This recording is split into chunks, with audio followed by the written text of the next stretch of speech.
আমরা ব্যবহার করেছি কিন্তু এটার ভিতরে 100% কটন ফিউজিং, যেটা আপনাদেরকে আমরা কেটে দেখাবো ইনশাল্লাহ। একটি শার্ট কেনার পরে সাধারণত যে সমস্যাগুলো ফেস করতে হয়, তো সেই সমস্যাগুলো সমাধানের জন্যই আজকে কিছু শার্ট নিয়ে আসছি আমি আপনাদের জন্য। শার্টটা তো সুন্দর দেখেই আমরা ক্রয় করে ফেলি, কিন্তু আমরা জানি না সেই শার্টটা আসলে খসখসে কাপড়ের নাকি কটন কাপড়ের। দ্বিতীয়ত হচ্ছে শার্টের রং। ভাই, শার্টের রংটা কি জানেন?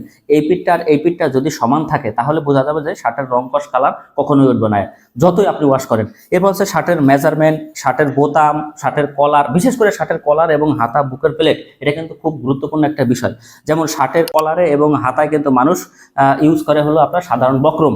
আমরা ব্যবহার করেছি কিন্তু এটার ভিতরে 100% কটন ফিউজিং, যেটা আপনাদেরকে আমরা কেটে দেখাবো ইনশাল্লাহ। এটা কিন্তু কোনো বক্রম নয়, বক্রমটা কিন্তু অনেক হার্ড হয়, দেখতে পাচ্ছেন, কিন্তু এটা কিন্তু অনেক সফট। এই সফটের কারণে আপনারা যখন এই শার্টটা ব্যবহার করতে থাকবেন, করতে করতে কিন্তু এই শার্টের এই কলারটা হার্ড হয়ে যায়, এবং হার্ড হয়ে যাওয়ার পরে, যেমন এখন তো অনেক গরম আসতেছে সামনে, এই গরমের কারণে আপনার গলাটা কিন্তু ছুলে যাবে, গলা ছুলে যায়, হাতার এইখানটা লাল হয়ে যায়, ঘেমে যায়।